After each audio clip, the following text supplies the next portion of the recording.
Good morning, everyone. My name is Miranda Stiers. I am the Capacity Building Program Specialist with the California Partnership to End Domestic Violence. My pronouns are they, them, theirs. I'm gonna have Jessica introduce herself. Hey everyone, good morning. My name is Jessica Merrill. I do communications for the California Partnership to End Domestic Violence, and my pronouns are she, her, and hers. All right, so we have a number of folks joining us today to present, which is very exciting. So welcome to the first in our webinar series. My slides to advance. A couple of housekeeping. Want everyone to know that the webinar is being recorded. You are welcome to be on camera if you feel comfortable. If you do not, that's okay. On your audio or on your control panel, you should have a couple of options. You can expand your audio for call-in information. So if you are having trouble hearing or being able to speak, know that you can always, there's an arrow next to that which you can click. So if you're on computer audio, you can switch to call-in or vice versa. It does say that video can be disabled.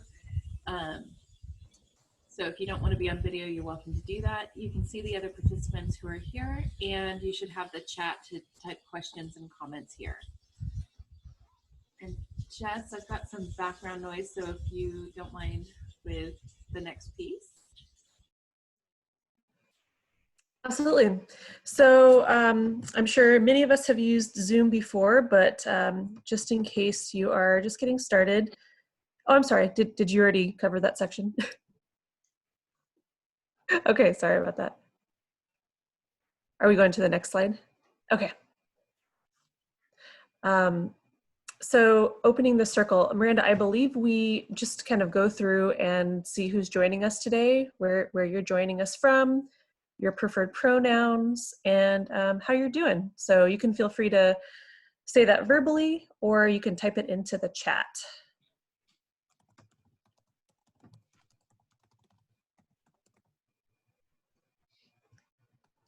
Good morning, Ruby and Romero. We have 38 participants. That's awesome. And I have a feeling it's going to grow. we had a lot of people register for this one. There's a ton of interest around social media advocacy and engagement. Good morning, Annie from SAVE in Fremont. Christina, Haven Hills. Hey, Sawyer from Catalyst. Emily. Oh, wow, we have so many. It is hard to keep up. Cindy, Christy, Julia. Oh my goodness. So I'm going to let folks read all of those because there's so many people here. Thank you for joining us. Oh, looks like our colleague Krista from the policy team is here today. Thanks for being here, Krista. And so this webinar is really meant to be both featuring the expertise of folks from RISE in San Luis Obispo and Waymakers in Orange County. So really looking forward to our presenters joining us. And also it's going to be interactive. So I've gathered a number of highlights from, oh, it's okay. I've gathered a number of highlights from social media advocacy on Instagram from many of the folks in our network. So I want to present those, but also after our two groups of presenters today, we want to open it up to everyone to be able to share what awesome things they're doing on social media. So Miranda, did you want me to make the introductions? Okay, awesome. First we're going to have Sabrina and Nicole join us from Waymakers OC.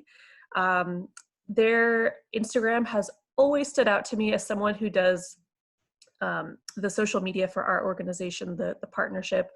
I've just noticed the beautiful graphic design, the really engaging content, the way they have adapted to the impacts of COVID-19 and sort of switch their messaging to acknowledge the fact that many people are struggling right now.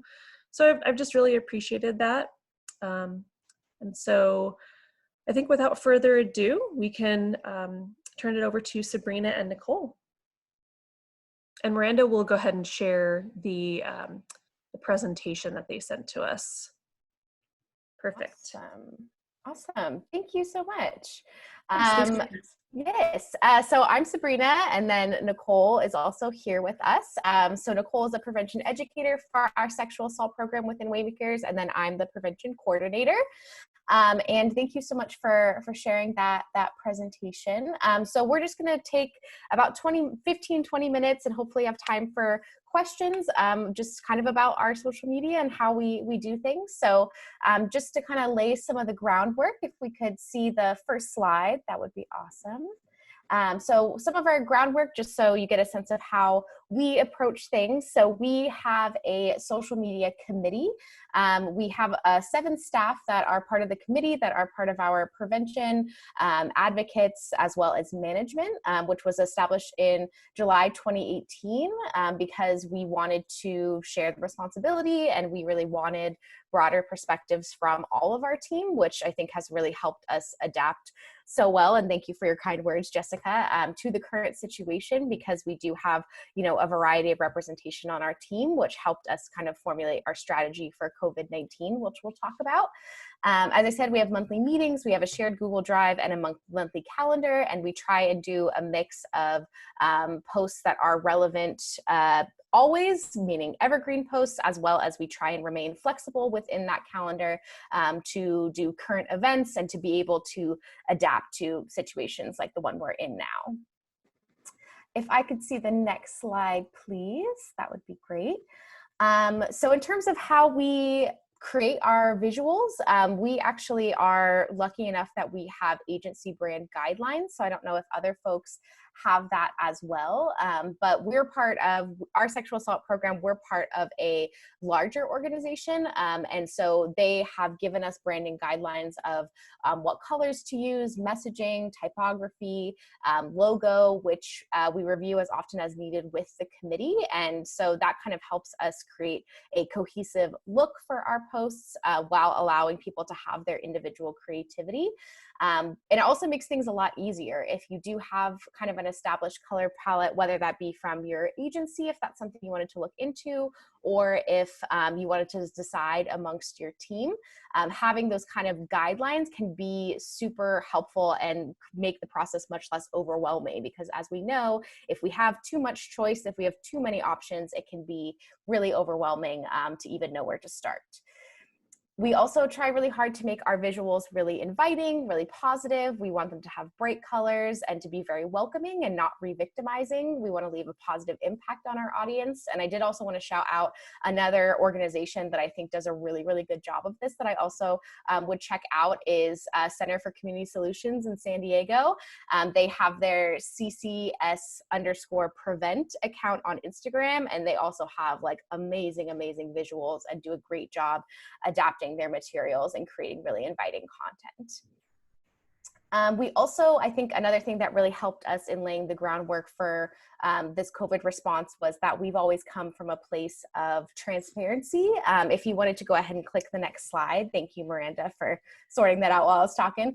But we last year did a series called Teal Table Talk, where our goal was really to demystify the Rape Crisis Center services and SART processes, which has really, again, kind of created that groundwork of transparency, trying to get as much information to folks as possible. So that can be a great place to start if you haven't really had a lot of experience with social media before. We really started with just the basics. What do we do? What is a rape crisis center? What happens when you call the hotline? Trying to create as much of a one-to-one communication with our audience as possible. All right. If you can go to the next slide, please. That's where I'll begin. So to give you an idea of who we create our content for, our audience tends to be community members, future and current clients or survivors. We have local advocates that follow us, we follow them. We have service providers, local service providers, our volunteers, our lovely hotline and hospital volunteers, and also our community partners. Sabrina was able to go to a CalCASA social media training in January of 2017. And from there, we got an insight as to who our audience was. And for us on Instagram, let's say, that tends to be our youngest audience, college aged, around 18 to 24. And on Facebook, We kind of go into an older arena, older folks, parent-centered content we put there, does well there. And then on Twitter, we follow fellow organizations and activists, and to get an idea of how we differentiate what we put on what platform. Sometimes we put the same thing on all three. Sometimes, like let's say when we get a really interesting article, articles tend to do better on Facebook or Twitter. And if possible, rather than putting up the article yourself, if you can go to where whoever published the article and then repost it, that's a good way to do that. And on our Instagram, for those of you who are on it, we tend to be a little bit more playful and more conversational with our content on Instagram.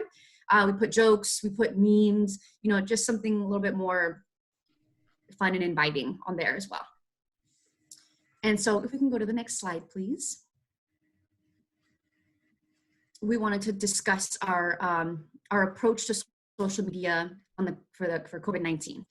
So we had an impromptu social media committee, and if I call it SMC, that's what I'm referring to. So we had an impromptu SMC meeting. We usually have them at the end of the month, and we discuss the following month. But seeing as things had changed drastically mid-month, we decided to scrap any remaining March posts that we had planned, which was kind of a bummer because we did have some really good Women's History Month stuff still that we wanted to put up, but just felt like we needed to change. So we had a discussion on how to best approach SAM in this unprecedented time. And we just went around our 7-person committee. We were just brainstorming about how we felt and what specifically we'd like to address. And we came to a consensus that on the type of content we'd like to be posted, honestly, just based on our conversation, things like, the anxiety that we were feeling, the uncertainty that we were experiencing. And Sabrina will go more into exactly what we put up, but I'm just going to give you some broad strokes here. We discussed the language that we would like to use, and we wanted to remain transparent with our followers that they didn't have to be okay with this sudden change that we were all experiencing, right? So we did not want to create with our dialogue this false sense of positivity. We wanted to be remain transparent and open about that it's an okay time to be struggling. We are as well, and trying to meet them where they're at. Like I had said earlier, we tend to pre-plan our social media calendar, but flexibility is always important. So this was a perfect example of that. So we shifted, pretty quickly. We changed the rest of our March content. We thought about April, and even in April, we've kind of had to adjust as well, right? Because at first maybe it seemed like the end of April would be the end of this. And now as we've tried to, as we've gone on, we've had to continue to be flexible. And lastly, we did want to remind our audience that we are still a resource that they can depend on, right? We all may be at home, but the 24-hour hotline is still available. There are still advocates available to talk to. You can still get exams. So we just wanted to make sure that we reminded our audience that we are still there for them. And whatever that may be. And Sabrina will go next. Awesome. If I could get the next slide, please. Thank you. So how exactly we went about this.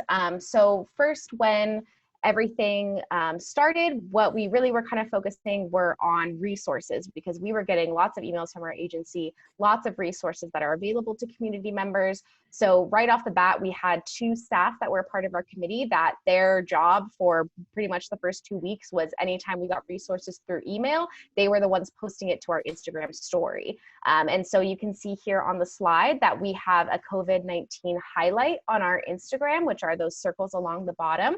So those, there's lots and lots of posts there of different resources that at any time people can access, whether they be about food, shelter, free internet access, whatever it may be. That's our COVID-19 hub, and our assigned people were posting to that every day.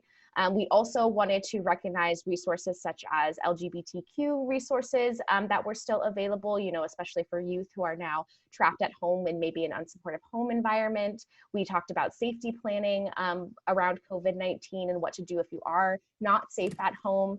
And then we also started with talking about self-care techniques, what are maybe things to do with this extra time, words of affirmation, about deep breathing techniques. And we also reaffirmed setting boundaries and talking about what does setting boundaries look like in regards to COVID-19 and what you're willing to talk about, how much social media you're going to be engaging with. And we kind of just tried to come from that trauma-informed approach of giving people voice and choice, and making them feel included and seen in what posts we were creating. We also invite our followers to engage in SAM through virtual events that have been happening. We have a virtual clothesline that we put up, as well as, for example, last night, one of our local universities did a Take Back the Night. So we try to invite people, you know, if it feels like a sense of normalcy during this time, to flex those advocate and activist muscles and be a part of that, then we welcome people to do that. But we also always put the disclaimer that if you don't have the space for it today, that is okay. We have a whole post about there's no right way to participate in Sexual Assault Awareness Month. And if we could get the next slide, another big way that we've been doing this is through Instagram stories. So every week or so, we have been using the question sticker option to really check in with people. So I think our committee, you know, we had those kind of broad perspectives about how we were feeling going into Sexual Assault Awareness Month, you know, how much we should focus on it, or how many heightened emotions people were already experiencing. So we went ahead and just asked our audience, you know, how are you feeling about this? And on a logistical note, one thing that we do is we also encourage our social media committee members to participate and answer the question, because it comes up anonymously when you post it. And that can really kind of open the door for other community members. They see a couple people are participating, so then they chime in. And I was really happy with this response. You know, we had people all over the map who were super excited about SAM, who weren't feeling it. And then we have here, I put the example of, we had someone who said they're feeling a mix of up and down in the middle, and they had been having trouble sleeping. So we just kind of validated those feelings. And then on the next Instagram story, we put tips for potentially aiding in sleep. So it's just kind of a small way we've been able to connect. And I think people are really, you know, like we all are kind of desperate to connect during that time. So providing that opportunity and meeting people where they're at has been a big priority for us. And Instagram stories has been a good way to do that. And then if we could get the next slide, just in terms of like a couple logistical things. For folks who maybe aren't as familiar with social media, typically in terms of what time to post things, I would say timing doesn't really matter so much right now, because most people are, you know, at home and very close to their technology.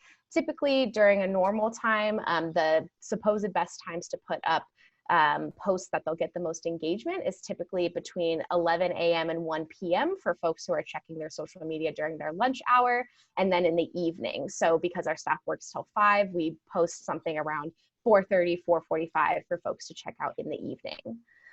Also, in terms of file types, it's important to have images as a .png. It's always important to remember that you can't post PDFs on social media, so making sure you have those file types.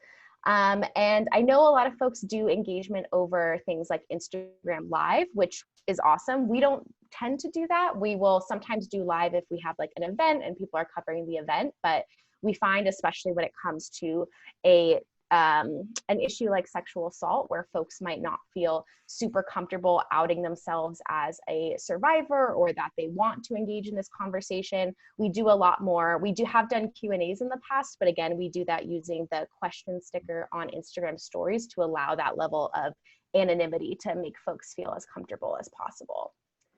And it's really important to think ahead when it comes to social media, you know, thinking about having plans in place for what are you going to do when you get disclosures? Because oftentimes we'll get DMs from people disclosing about an assault. What should I do in this situation? You have to keep in mind that social media is not a confidential space. So our plan in place is we always refer people to our 24-hour hotline.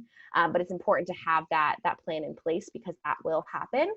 And then secondly, it's important to know, what are you going to do if you get inappropriate comments? You know, if you're going to get someone who is saying victim blaming things, or, you know, whatever it may be, having a plan in place for that. We just delete those comments. You know, don't be afraid to block people, because we want to make sure that it's an inviting and safe as possible space for survivors that are potentially tuning in. And so Nicole is going to go through some of the social media tools that we use. Yes, and you can actually click one more time if you'd like, and the Canva, well, there we go. So we use Canva for a lot of our post creation. They have so many different templates to choose from. And as Sabrina said earlier, having like a color palette that we use tends to make that less overwhelming because there is a lot to choose from. So you can go in and change the colors, make things suitable for your organization. We use the free version. There is a paid version as well that allows you more templates, more photos, but we've been getting along, I think, just fine with our free version. We're able to share and edit directly through Canva. So you can send through email, to, like, let's say I wanted to send it to Sabrina for, just final edits before we put it up. It's very easy to just send that over to her. So we find that very convenient and useful. Then for photos, high resolution free photos, we use Unsplash. You avoid any sort of copyright issues because they are all, free. And so that's a really nice way, instead of going through Google, going to Unsplash. So many photos, more than you could ever think to use. And last but not least, speaking of social media and posting, right? Like we said, we were talking about timing and all that. Hootsuite is a very good social media managing tool. So each member of the committee, we have a login, and we are able to time our posts. So if somebody wanted to put something up at 11 or at 12, they don't actually have to physically go in there and do all the work right at 11:55. They can have that all set up in the Hootsuite and just push submit and or post, and it will be put up. And so that's a really convenient tool to use, especially if you want to be posting after hours or maybe on the weekend. Every once in a while, an awareness day falls on the weekend, and we'd like to be able to post those without having to have somebody work, right? So it just goes up on its own. And there are a couple of limitations with Hootsuite. Like, for example, you'll see on Instagram, you can sometimes put up multiple photos and you can just swipe to the left, right, and see the ones behind it. We are not able to do that. So it takes just 1 minute to go in there and post it ourselves through Hootsuite. But that's just one limitation. But honestly, those are very useful tools that we use for every post pretty much. And if you can go to the next slide, please. So speaking of connecting with others, right? What do we use to amplify our messages, right? Hashtags are a very good way to search and to connect with others. We don't usually partner with other people when we post our things, but we do like share our community partners or community members screenshot something that they put up on our story, and they can go to that account and see, maybe an event that we wanted to highlight or something like that. It boosts the signal to our audience that something is going on that we might not necessarily be highlighting, but we'd like them to go there and see that. Another wonderful idea that came up during our COVID-19, SMC meeting was the idea of tagging community partners in photos of events that we should have been doing for SAM this month. So if you look on the right-hand side there, that is one of them, and you would have scrolled over on Instagram, and it's our weekly roundup, our SAM weekly roundup. So I think we've had 2 already, and we'll put photos of past events, of past clotheslines, and that way people can get a sense of feeling like they're still participating in SAM. We're shouting out our partners as well, and acknowledging their efforts, and just trying to stick together right now during this time. I think, can I go to the next slide, please? And okay, so using our hashtags. So most of our posts, you'll see, we always tag Waymakers OC on there. We always tag SAVS, which stands for Sexual Assault Victim Services. So if you just take a look at some of the hashtags we use for every single post, and then if you go down underneath for more client-centered posts, things that are meant more for our audience that are current or former survivors, clients, we'll tend to post some hashtags like that. And then we do have prevention-centered content. Sabrina and I are in prevention, so we like to throw in our 2 cents every once in a while. And those are the hashtags that we'll use there. And if you go to the next slide for me, please, I'd like to show you, those of you who are less familiar with maybe using hashtags and how to look them up. It might seem a bit overwhelming to just think like, people put 20 hashtags at the end of every photo. Where do I even know where to begin? And a thing that I found pretty useful is the ability to search a hashtag on Instagram, right? You can search accounts, but you can also search hashtags. And so, for example, I put this one here, hashtag support survivors. And I know it's a little bit blurry, but if you look under that follow button, there's a lot of related hashtags. And then you can go through there and see which ones maybe you think that you think, click with your organization, and you can click on those. You can see how many posts are under these different types of hashtags. So let's say, for example, Support Survivors has 46,000 posts. That's a good amount, and you can just get an idea. You can scroll through. I cut it off, but you can scroll through underneath and see what types of posts are being, hashtag that, and if you'd like to align yourself with that post. So those are a few tips on just how to create more awareness through there. And I believe that is the end of our presentation. So we had however many minutes, Miranda, for questions. We'd love to answer anything you might have.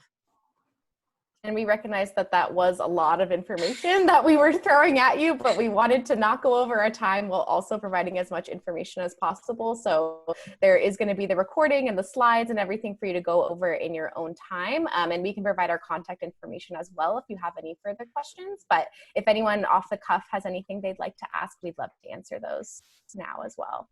Yeah, and folks are welcome to either post their questions in the chat, or you can unmute and ask questions directly. Yeah, and we'll be on the chat. We'll be looking through that if you want to go ahead. All right, thank you both so much. Thank you. Yay. And I had mentioned a Zoom tutorial we recently did, because I've had a couple of asks in the chat just to let folks know. We did a Zoom tutorial webinar, so I'm happy to share that recording. I'll just link it into the follow-up email.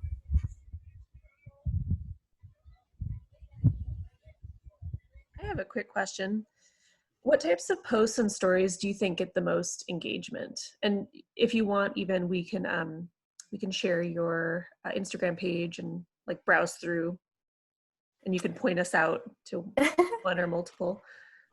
Sure. I mean, yeah. So typically in terms of, I think Nicole kind of touched on it, but typically on Facebook and Twitter, there's the opportunity to post articles, which can get a fair bit of engagement. I would say for our Instagram, one thing to be mindful of that I think is important to know is that pictures with like actual people in them, like with like our staff's faces in it, for example, those tend to get more engagement because I think people just feel a stronger connection with, actual human beings. So if staff are comfortable posting pictures of themselves, like we shared on the SAM Day of Action on the 7th, we had our staff from home as well as some of their kiddos wearing their SAM gear.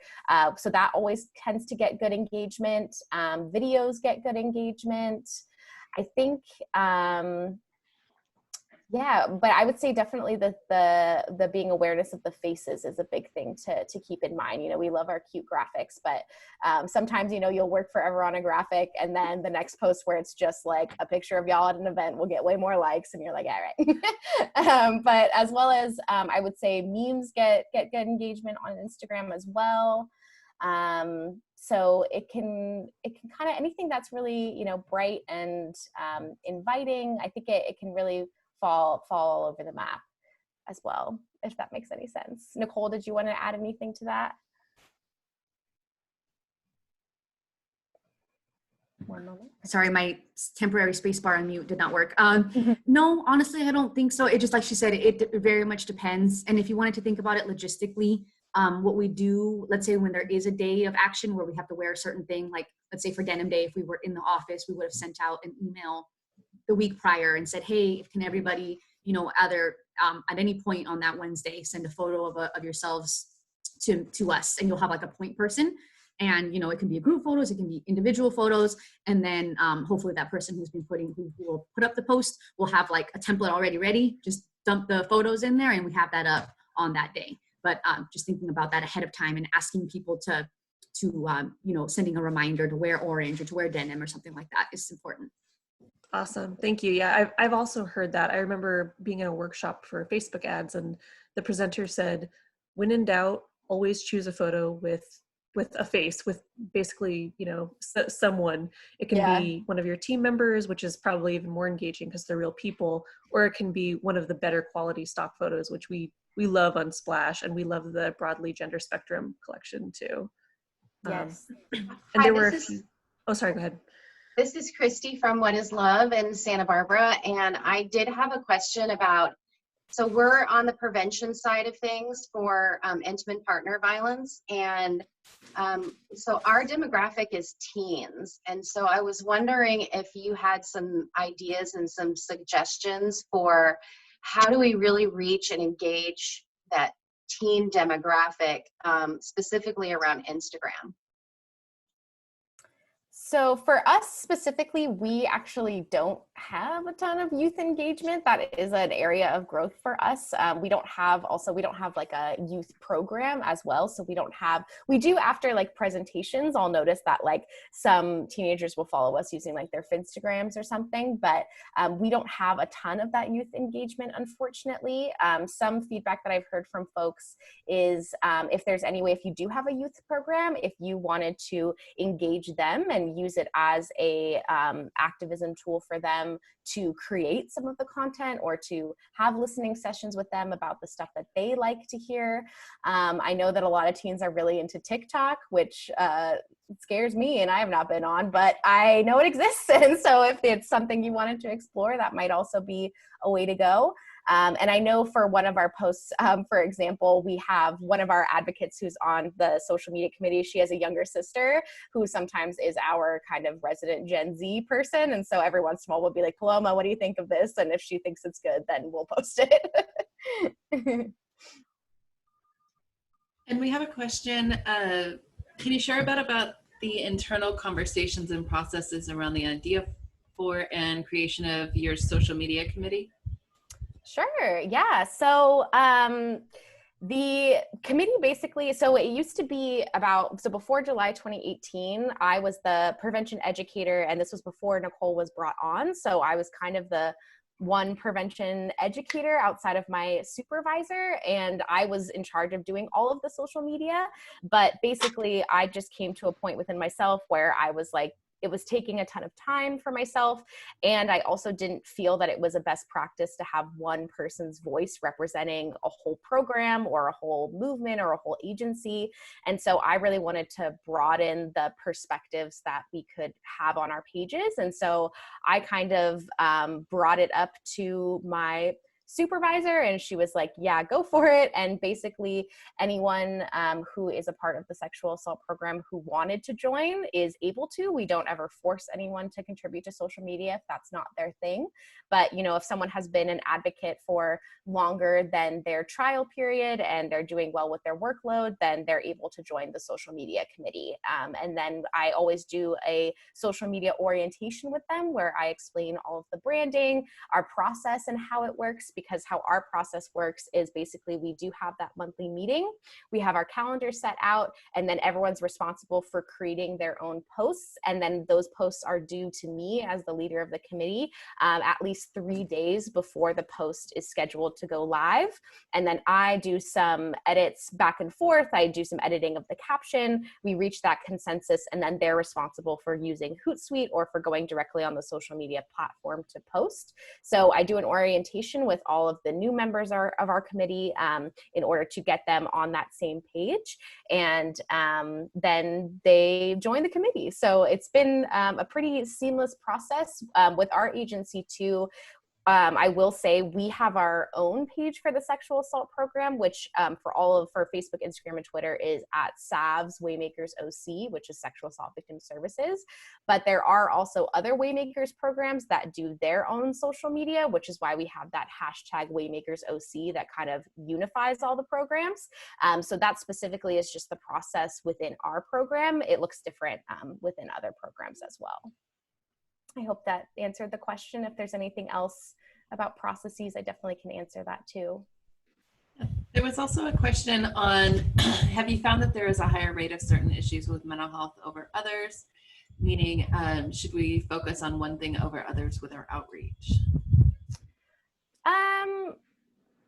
I think that really is a question for you and for your community. I would say definitely outside of social media. Even I've noticed that a lot of the focus in our county has been on mental health recently. I think just especially amongst youth, mental health is definitely an issue that's becoming more prevalent, and a lot of funding and focus is on it, especially within the school system.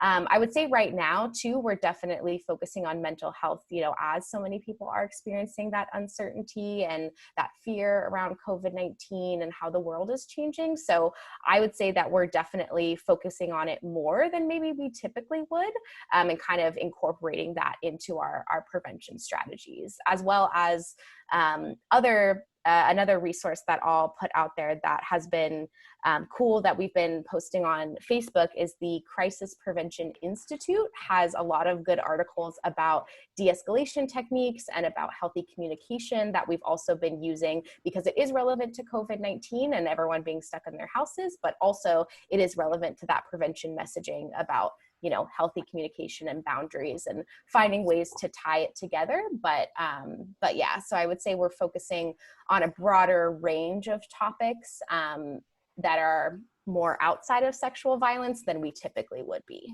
because we want to be sensitive to the emotional capacity of our viewers right now.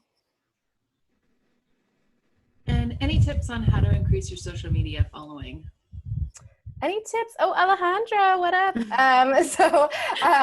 She was a past intern of mine, and now she is changing the world as a preventionist.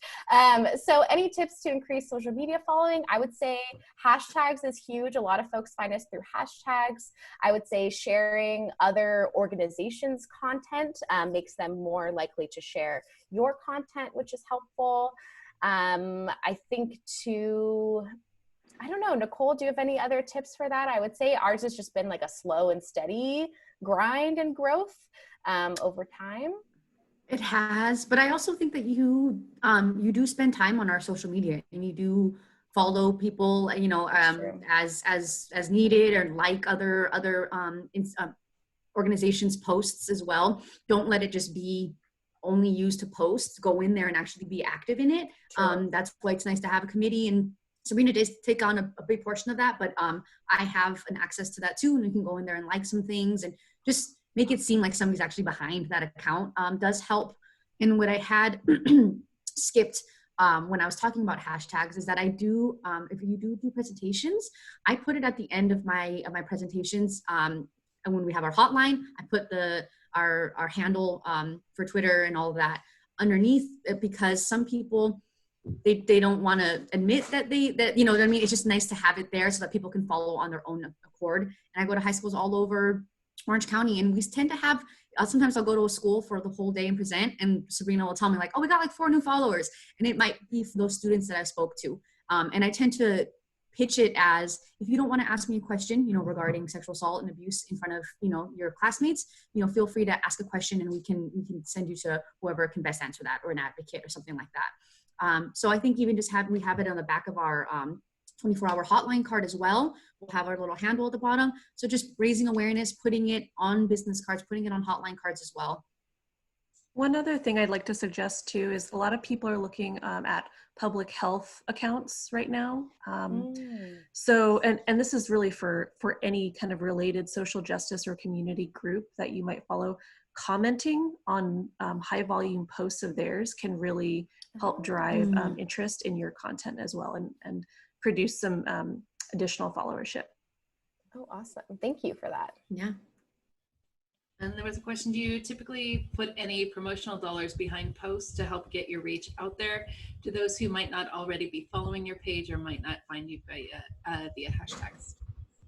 Our organization, we do not, just because we don't have the money for that. But that is something that could definitely happen if you felt that was valuable, but that's not something that we currently do.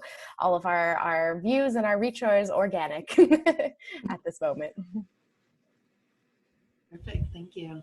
And I know some folks have mentioned TikTok and there being some fear around it. I know I've heard more folks engaging with it and kind of thinking it as a variation of Snapchat, and that helped to remove some of the anxiety folks were having around it. But I do know from my family and other youth in my life that it has really, really taken off. Yeah. And I've seen some really good educational content in there that's just put out in a fun way.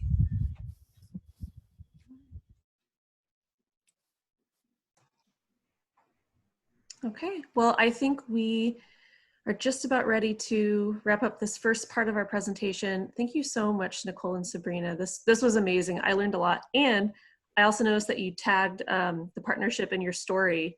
You are both on top of it. That was so meta. So good job. We did, yes. And that's kind of the fun thing too about having a committee, right? Is like while Nicole and I are here, like Vanessa, who is our supervisor, is also, I saw she was on the Instagram story tagging and stuff. So it's cool because then you can have multiple people commenting on what's happening now, and it does get very meta. So I love it. Thank you for having us. Thank you so much. Thank you. Okay, so I think we are ready to move on to the next part of our presentation with Janae and Artie from RISE in San Luis Obispo. Are both of you unmuted? Hi, I am unmuted. Arthi, are you unmuted? Yes, I'm here. Okay, great. I will pull up our presentation. Awesome. But thank you for having us. We're really excited to be here. Yeah, 1 second. Okay, can you all see my screen? Yes. Okay, great.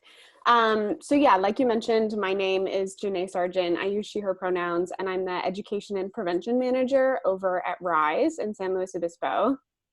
And my name is Arthi. I am a prevention educator at RISE, and I use she, her, hers pronouns.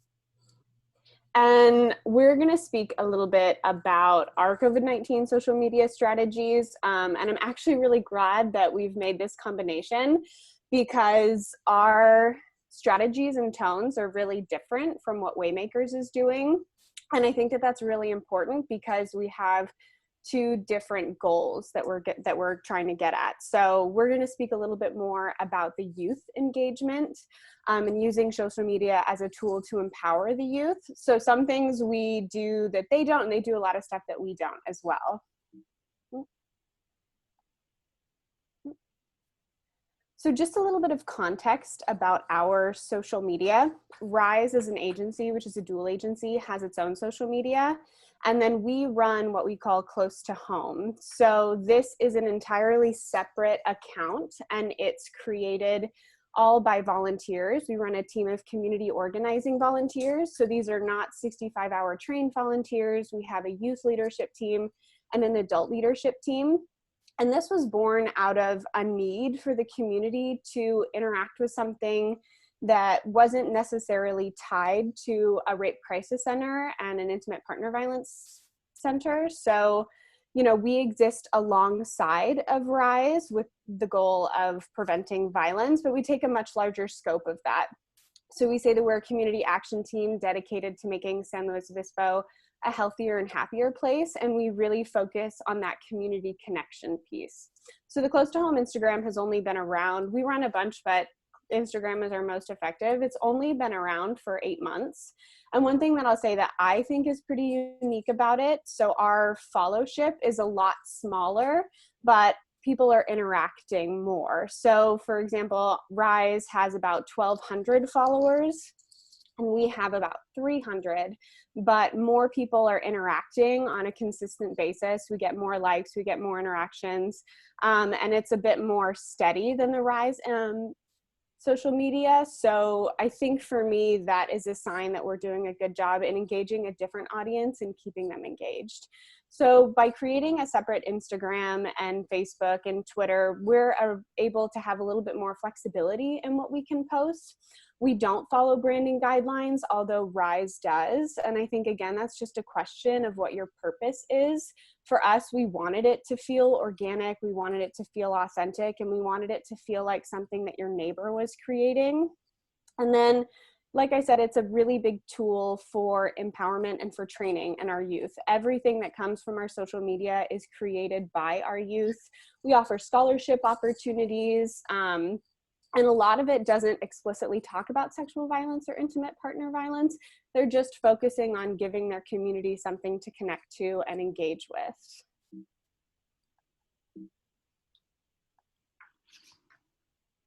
So again, just to kind of just speak to the difference of creating, if you want to have your own social media for prevention and engagement versus not, it's just thinking about that purpose. So this is a screenshot of the Close to Home Instagram. Like I said, our purpose is to empower youth voices and increase community connection. So the kind of content that we're posting are GIFs, we have a lot of graphics, we do a lot of IGTV videos. We intentionally go for a non-uniform, organic, and unpolished look because we want people to know that it's managed by community organizers and not by a rape crisis center, because we find that there are a lot of people who are afraid to interact with rape crisis centers because of stigma in the movement, or they don't think that it's for them. So this is our solution to engage that group of people. And then, like I said, all of our content is created and gathered by our youth and our adults. Hold on, let me go back. And then this is a look at the Rise social media, just as a comparison. So kind of like Sabrina was mentioning, Rise has branding guidelines that they follow. Everything goes through our marketing director and our interns. The content is gathered by our staff. And I think that that works really, really well for what it's going for. So the Rise Instagram and Facebook exists to connect survivors to resources. Their audience are clients, donors, kind of an older demographic, and they're really existing to spread awareness and create partnerships to sustain Rise, whereas ours exists just for education and for connectedness.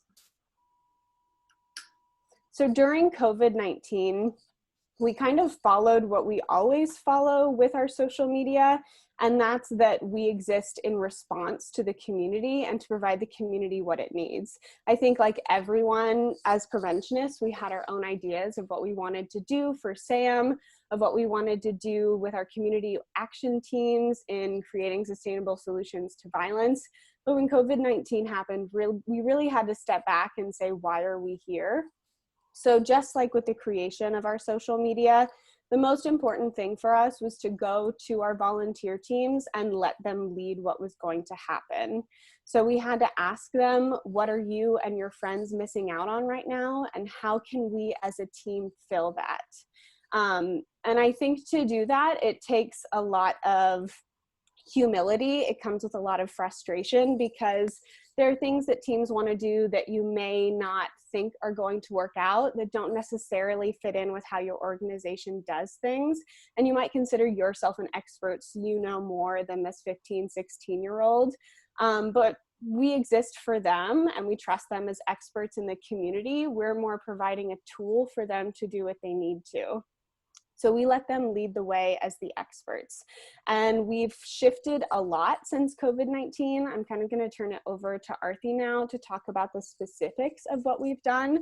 But I just wanted to give you a little bit of background about how our program is a little bit different. Thanks. So you can go to the next slide. Yeah, so like Janae said, we did have to pivot when all the COVID stuff happened. So in that first week, we got on FaceTime with our youth, you can see that screenshot here, and asked them what was needed right now. We held that space for the youth to express how they were feeling about COVID, and they shared a lot of what they were missing and a lot of what their peers were missing. And they said that what was needed was to bring the community together. So we did address it with a post and just acknowledging the times that we were in. So just saying something that we understand these are uncertain times, close to home activities are changing, but we're still here and dedicated to bringing the community together. And of course, we still made sure that our agency's services were still known and what was still being offered was still available for the community to use. So the way that our team came up with how we're going to adapt was doing Instagram lives, coming up with things for people to do on their own time, having local stories and highlights, and specifically action inspiration. Next slide. So we wanted to put stuff out there that has value for us and the community. And for us, that was more about connection, not just education. And that's how the IG Lives came to be. Like Janae said earlier, we want it to feel like you're going on live with a friend. And this is a really good outlet for a variety of entertainment when our youth were kind of getting saturated on Netflix and other things and starting to feel bored. So it's 1 hour streamed from our Close to Home Instagram, and it's a range of topics from mindfulness to mental health to pet care to art. So you can see one of our youth here has pet chickens, and that was something that she wanted to share. It's something that she's really proud of. She has the responsibility of caring for these chickens and wanted to share that. And we do art and draw with me. A lot of our youth are very artistically inclined, so that really works well for us. And we don't put restrictions on the topics. It's ways for the youth and community members to share what they're passionate about. As long as it's something positive and brings the community together, it's fine. Next slide. So the goal of our Instagram is to highlight youth voices. And in working with youth, I always trust that they can do things better than I can when it comes to social media. So our posts are ideas that are generated by the youth for their friends. For example, one of our youth was really struggling with feeling lonely and not being able to see their friends. And they wanted to write about it. They wanted to share the ways that they had come up with as a solution. So they use this as a creative outlet to do a little drawing and to share what works for them. Additionally, thinking about SAM and COVID together, it's how can we get the themes out there while people are sheltering at home. So the youth wanted to highlight movies and TV shows and pop culture that aren't heavy or triggering, but still gets the message out there that's sex positive and highlights LGBTQ relationships in a positive light. And additionally, Self-Care Sundays, it's obviously not a new concept, but it was an idea that came from the youth because they wanted to feature things that specifically teens could do while sheltering at home with their families. That's very easy for someone to do without any additional funding or any additional resources. You can just get outside, watch the stars, and walk. And the key is that all of this, these are not new ideas for us, people who have been on social media or working at our agencies, but it's new for the youth. And when it comes from them, that's what we want to highlight. Next slide. So another way that we reach the broader community was by having local stories and highlights and highlighting how local businesses were impacted by and adapting to COVID. So this was an idea that was pioneered by our youth volunteers, and my work partner and adult organizer, Holly, helped them a lot with this. And San Luis Obispo is a really small community, and people wanted ways to support these really beloved businesses. And it was inspiring to see how people were adapting. So we featured businesses and did interviews with them. In the bottom corner, that's one of our volunteers who went and did interviews with all of these business owners to kind of get that personal connection. And we just shared how businesses are adapting and how we can still support them. So using social media to empower the youth, they had the idea to do features about SAM and Teal Day specifically, and reminding their peers why their activism is important to them. So Teal Day and Denim Day obviously were things that we would have done in person, and it's okay to mourn the loss of events and activities that didn't happen. But they wanted to do this. They took their own teal photos and made it a virtual action day. And helping people feel connected when they're at home. So our live streams are a good way where people engage in the comments. We will specifically have lives where the art that is drawn is audience generated, or the ideas are audience generated. And additionally, when Pop Culture Gets It Right posts that we do, it gives people a way to engage on their own time. So giving people something to watch. Our youth who wrote the post for Booksmart specifically shared that they had spent the entire evening discussing with their mom the themes of the movie, and these are conversations that wouldn't have happened otherwise. Next slide. So behind the scenes, we have one youth leader who runs the social media and a few other youth who help out and sign up for posts. Topics are typically chosen the week before, and then the youth can sign up and they can request or brainstorm whatever topics they want to talk about. For SAM, we use this calendar, and it's been helpful for the youth to kind of see in one place what topics they've already covered and what can still be covered. And we encourage graphic design and creativity. Like we said before, it doesn't have to follow any rules, and we may not have that, you know, branding guidelines, but it all still feels cohesive because it's all coming from the youth who are, you know, passionate about ending gender-based violence. And for our live streams, we'll just post the calendar both to our feed and our stories.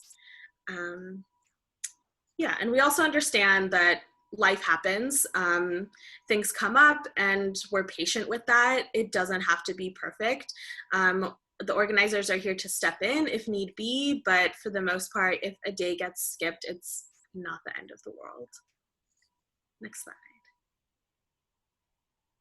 Yeah, so for us as preventionists, I think, you know, something that I just want to throw in as we've gone through this whole presentation is that, you know, we've really taken an intentional effort to step back and think about what is prevention during COVID-19. So you notice that the vast majority of our posts don't actually mention gender-based violence. And that's because we know about risk factors and protective factors. We know that increasing community connection is incredibly valuable, especially right now when people are stuck in isolation, stress is elevated, they're dealing with financial stress, economic stress, relationship stress. So I know at first glance, a lot of our posts, people might wonder, you know, what does this even have to do with gender and power-based violence? But we really try to be as creative and broad as possible. That's just to put some context to those posts.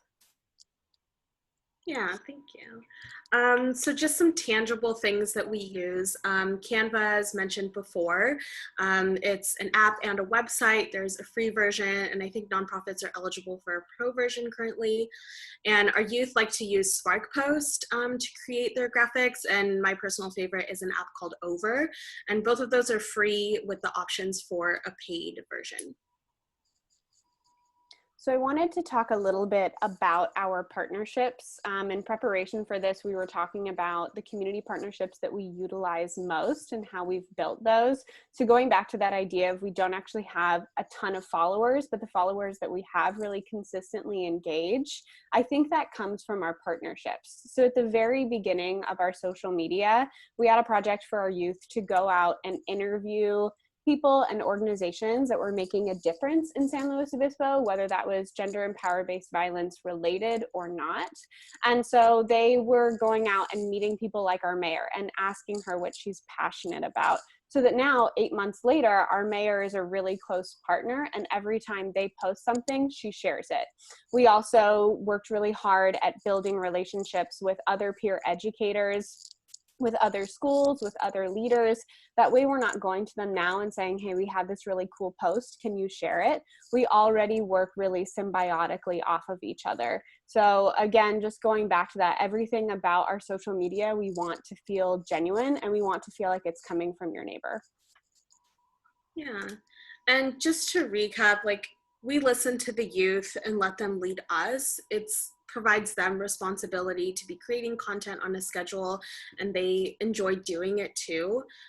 We don't get hung up on perfection. We embrace flaws and failures. And lastly, we experiment, we try new things, and yeah. Yeah, and you know, kind of hitting back on that, we don't get hung up on perfection.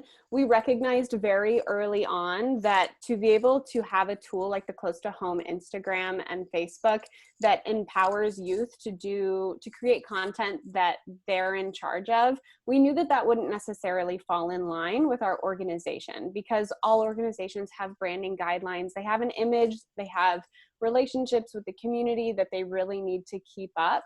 And so rather than butt heads with our organization, who we love so dearly, we had to recognize why they exist and why we exist. So that's why we created this separate social media that some people know is connected and some people don't. So I think the biggest thing is just questioning what you're trying to do and what's the best way to do that. And with that, I think that kind of sums up our information. But we're happy to take questions, and I can stop sharing my screen because it's been a hot mess.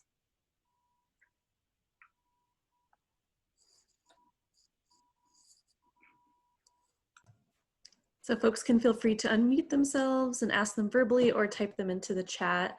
Thank you so much for the presentation. I just really appreciated the youth-led nature of your approach, and also acknowledging that it's your strategies are going to be different than maybe the agency's mainstream account. So that was an excellent way to acknowledge that difference and encourage followership on Instagram.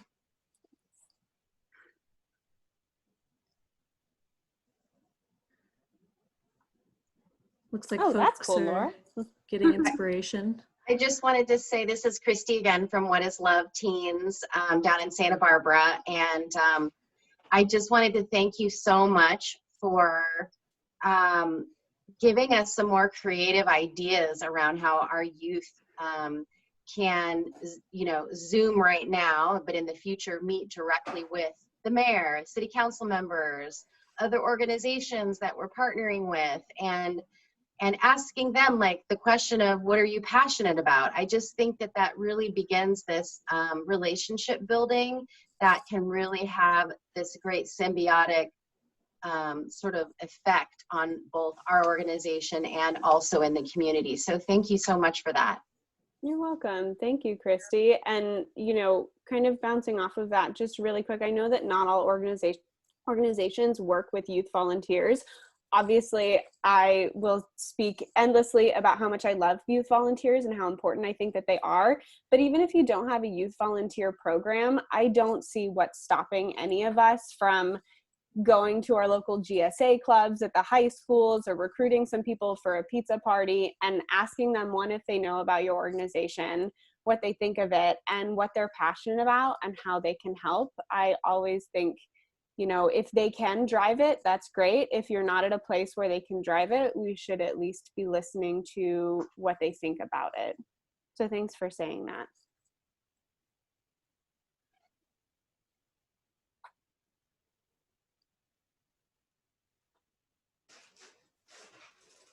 And I might bring the same question back to your team as well, wondering what types of posts are the most engaging for youth on Instagram.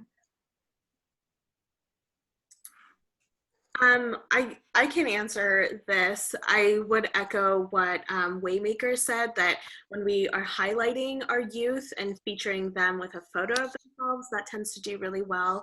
I also find that posts that are wide-reaching that can be shared by a lot of different types of agencies, that tends to get a lot of engagement also.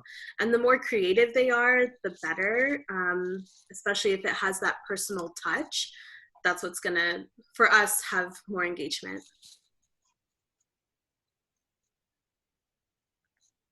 Thank you.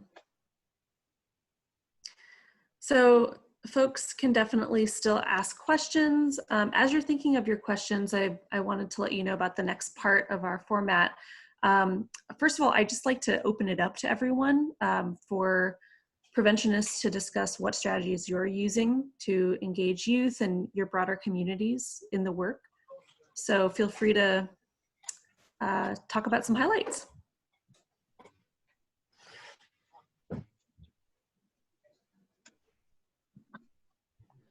I'm happy to go. Awesome, thanks, Christy. Oh, you're muted. Hold on one sec. Let me type to you.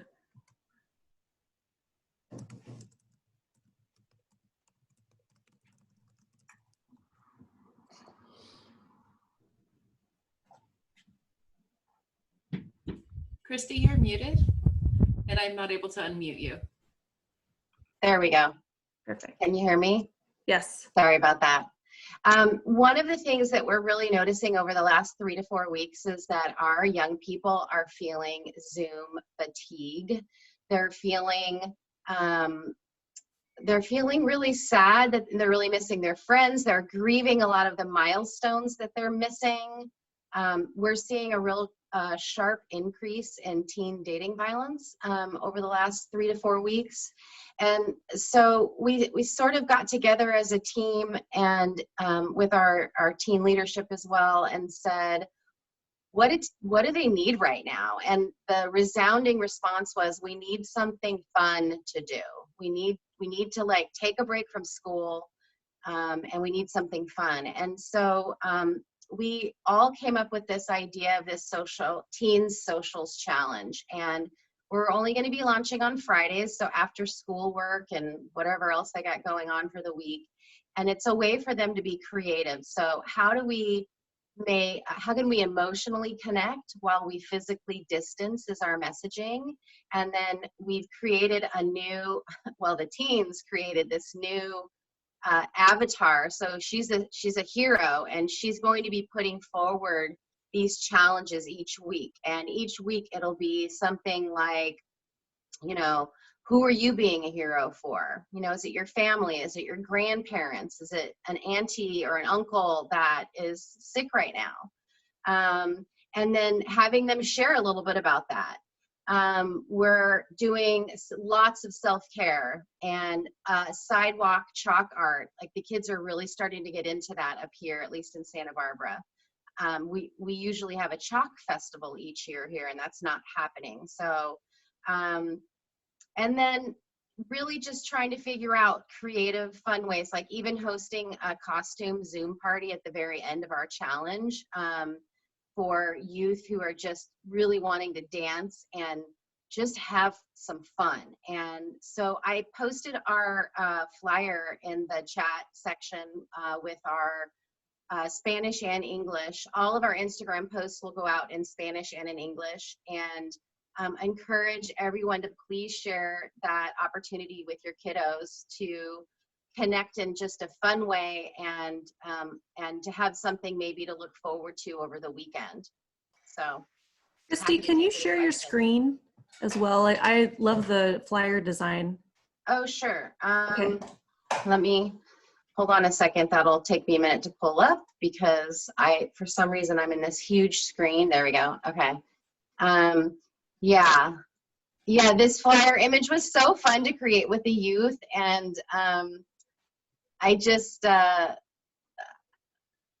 had such a great idea listening to their ideas and just enjoying their process of what it was that they really wanted to do that was fun. So hold on, sorry. Let's see, I'll show this one. Okay, so yeah, so here is our hero that they collectively created, and here's all of the messaging. So how can we feel emotionally closer to loved ones while we physically distance? And so, they liked the idea of encouraging young people to continue to stay at home, because I think one of the things that we're seeing in our community is that there's lots of kids that are just going out and hanging out in our parks and at our beaches and other areas that maybe they think nobody can see them. And so what we really liked the idea of is how can we create a space for them to feel like they could really still socially connect, but they're actually physically apart.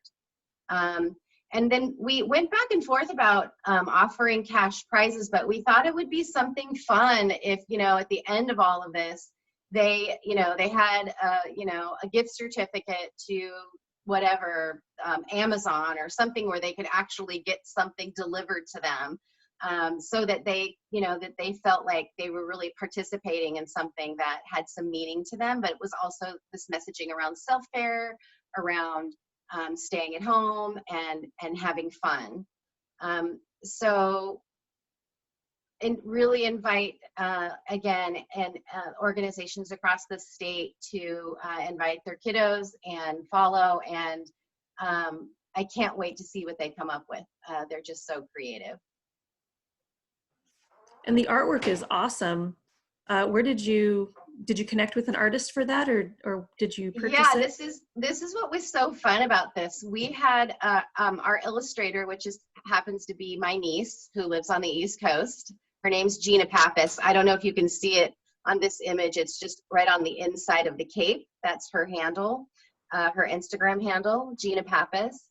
And so what we were able to do is we were able to have our youth on a Zoom, our graphic designer on the Zoom, our illustrator on the Zoom, and we were able to, within 4 days, come up with messaging, imaging, and then the graphic design, and then sort of our strategies for how we'll launch this on Friday. And I think what we decided was this would just be our Instagram post, because that's, really our demographic that we want to reach are the youth.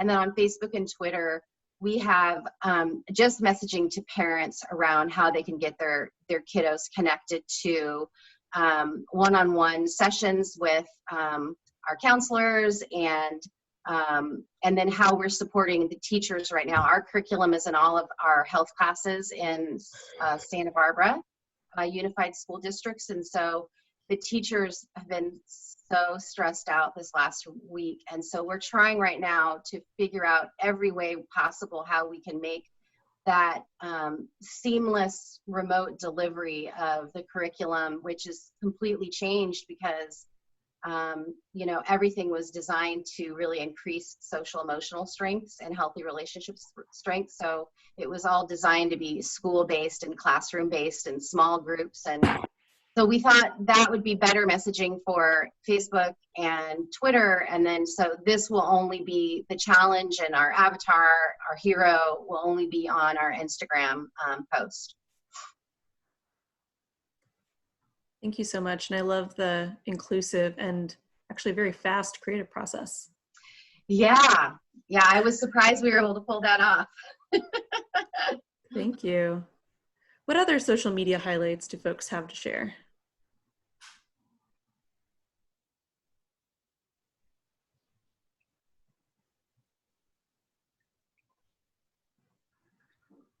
What's your organization doing?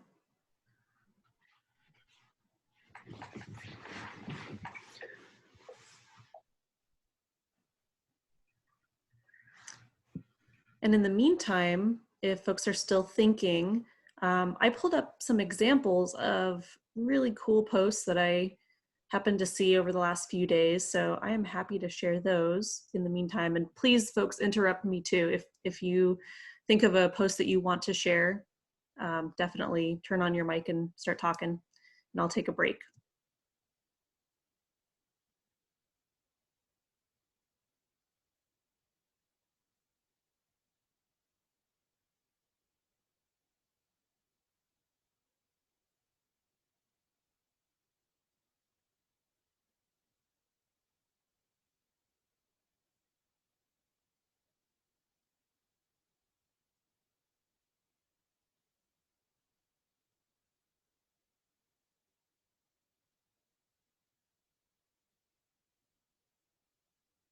And Jessica, you're muted. Sorry about that. Can you see my screen? Okay. Yeah, so I just wanted to share a few highlights. We really appreciated this one from the House of Ruth Youth Advisory Committee. And this is one of the team members, Elise, over there. And she did a great little video on boundaries. So I just wanted to play that for everyone.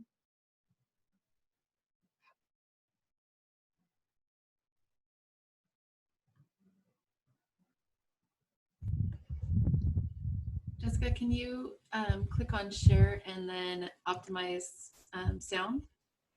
Sorry about that. Let me go into Okay, so 1 second.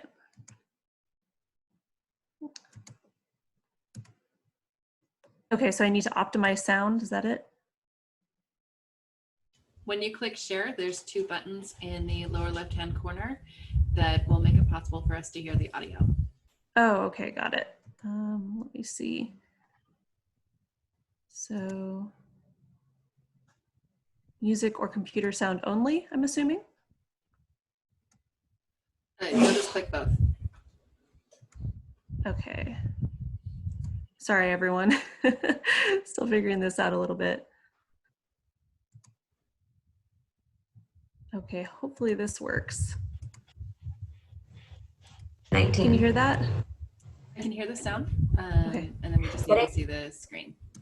Okay, 1 second. No problem. Let's see.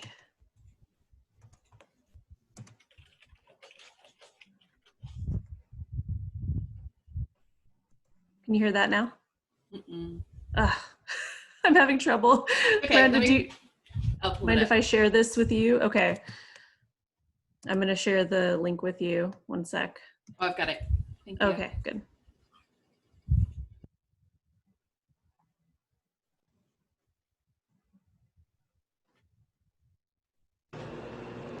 Hey everyone, it's Wednesday and that means Wellness Wednesday Combo.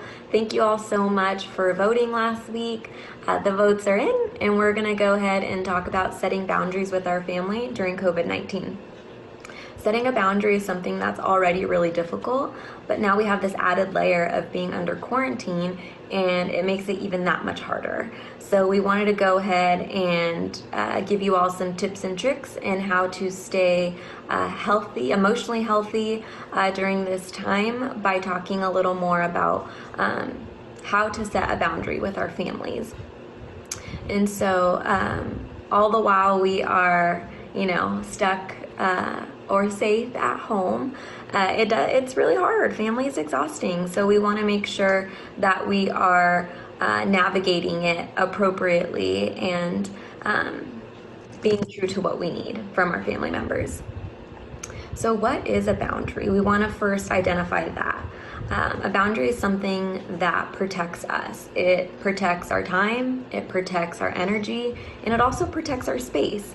And so we need to be able to communicate that to our family members, because if we don't communicate it, it ends up manifesting in our behavior outwardly. And so if it manifests outwardly, it ends up being an explosion of multiple things that we haven't brought up, and that can make being in quarantine even more difficult.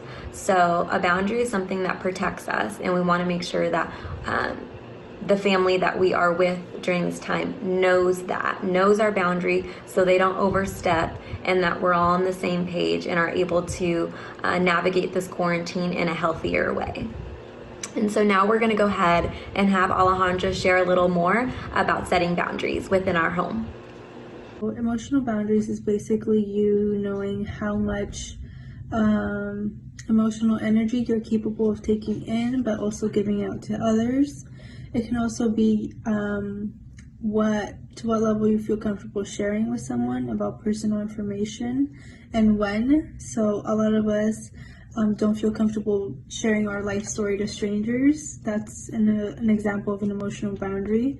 It might take us, a month, 6 months, a year, or longer to open it up to our partner about something personal to us.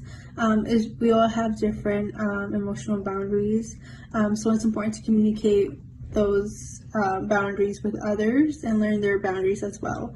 That way there's no miscommunication and we all know where we stand. So emotional boundaries. So emotional boundaries with families might sound like, hey, I'm having a really hard time and I would really love to talk to you about something. Are you in a... Thank you, Miranda. That was just one, I think, really good example of speaking to the reality that many youth are experiencing right now. Miranda, any follow-up on that? Yeah, I think that it's a really great, just having that very real conversation around what this is, and not just within the context of intimate partner violence or sexual violence, but just how boundaries and consent is such a crucial piece of our day-to-day living. So being able to help folks with making that connection through your social media is also really important. And we had a few questions from, let's see, Christy wanted to know, Arti, I would love to hear more about the games. Yeah, so I just typed them out into the chat. Oh, yes. So there's the website playingcards.io has like the classic card games, and there's also a knockoff version of Cards Against Humanity, which may not be appropriate for younger youth. And there's also games like Drawful. And I also found an online version of Settlers of Catan, but I haven't played that myself, so I don't know how that would go. Thank you. So I wanted to share my screen one more time and show a few more examples. So you can see Empower Tehama has an awesome new contest, healthy relationship contest, using a very similar approach to what we've heard. There are some prizes available to, these aren't cash prizes, but you know, gift cards to coffee shops and restaurants. Great idea to help bolster the economy as well, support local businesses. So love to see that. Can folks see Jack and Rose on my screen?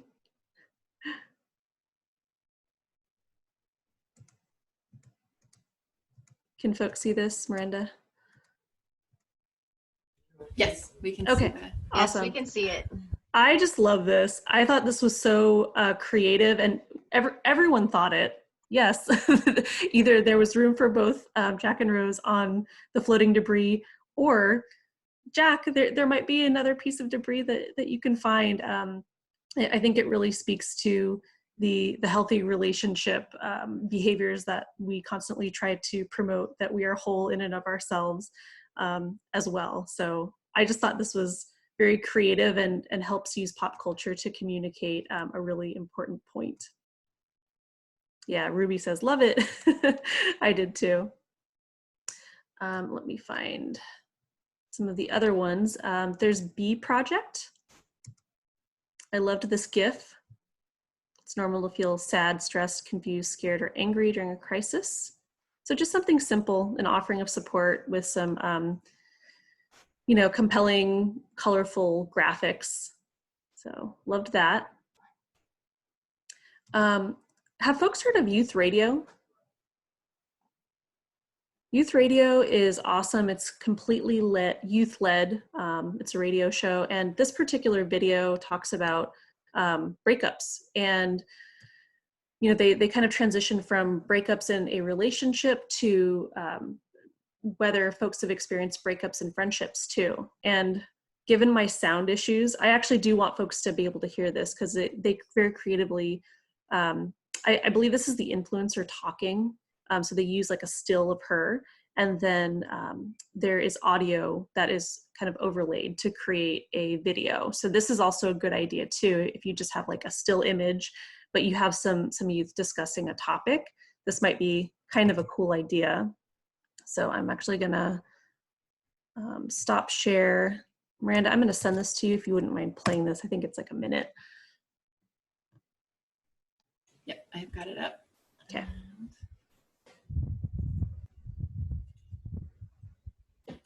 So, you know how in romantic relationships, there's sometimes this thing at the end where you break up, get back together, maybe have a little makeup, you know. Oh, but then you remember why you broke up in the first place and end it for real. Do you think there's a friendship version of that kind of thing, Justina? Yeah, absolutely. Okay, so this is Stop, why would you do it really, again? You know, that was intense. So this is going to be really funny. I have broken up with multiple friends, and I have never broken up with a romantic partner. What? Like they've been the one to break up with you? So, you know how in romantic relationships, there's sometimes this thing at the end where you break up. Okay, so that wraps it up. Maybe. Thank you so much. So also folks might want to consider pitching Youth Radio Media on some ideas that they might want to cover, report on, do a podcast on. So I will actually look through my media contacts and see if I can find a contact that we can send to everyone, because yeah, youth have some great ideas that they might be able to pitch to them. And then last few that I wanted to highlight. I love Generation J's social media, their Instagram. They are a youth-led group that is a part of the Genesee Center. So just like we've seen in our presentations today, they have Generation J live on Instagram where they announce their topic, which is boundaries, and folks can leave their questions in the comment section so that they can bring them up during their conversation. And then this one I just saw this morning. I thought this was pretty cool, a virtual movie night. They're watching A Star is Born and having a discussion. They said that you don't necessarily have to have a Netflix subscription, and you can just send an email to join in. So those were some of the items I found. I'm gonna stop sharing my screen and just see if folks have any comments on those or any additional ideas or questions. We're just coming to the end of our discussion today. So just open it up to everyone.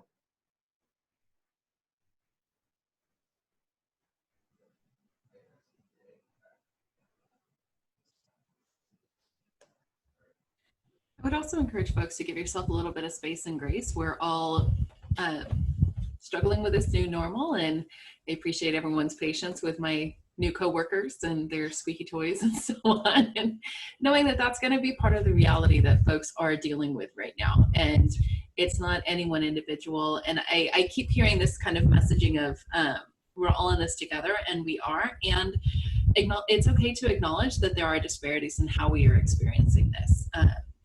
Some of us are coming from a place of privilege, and for youth, they're going to be in a very different space for that. So also being able to lift up some of that equity and what does justice look like in our work and in our communities, and ways that youth can get involved. And also that the community can help in supporting those messages and shifting some of those narratives is really important. Miranda, this is Elise. I just want to kind of echo what you're saying, just compassion and grace during this time we're all learning. And Jessica, as you played the video, like my heart stopped because I was like, oh my gosh, like because it's also a learning curve for us, Alejandra and I, and I'm sure everyone, to see yourself on camera, and that's really difficult to have to do. Even though we give presentations, it's a lot different. And I think as we navigate COVID-19 and having to switch to this model of being online, just knowing that we're doing the best we can. And I'm just really thankful for the support that the partnership has given, like even just self-care tips for staff navigating this and how to put out information, because it's really helpful. Thank you, Elise.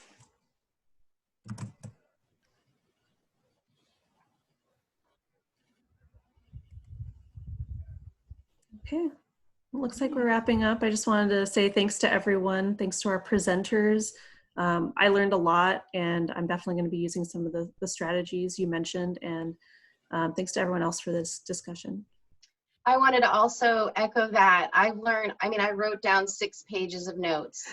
So I just wanted to say thank you so much for all the creative ideas. And I've missed out on attending these for a while, and I'm realizing that I really need to get back into the groove. So thank you. And I just wanted to let folks know that for our next webinar, it is on April 30th.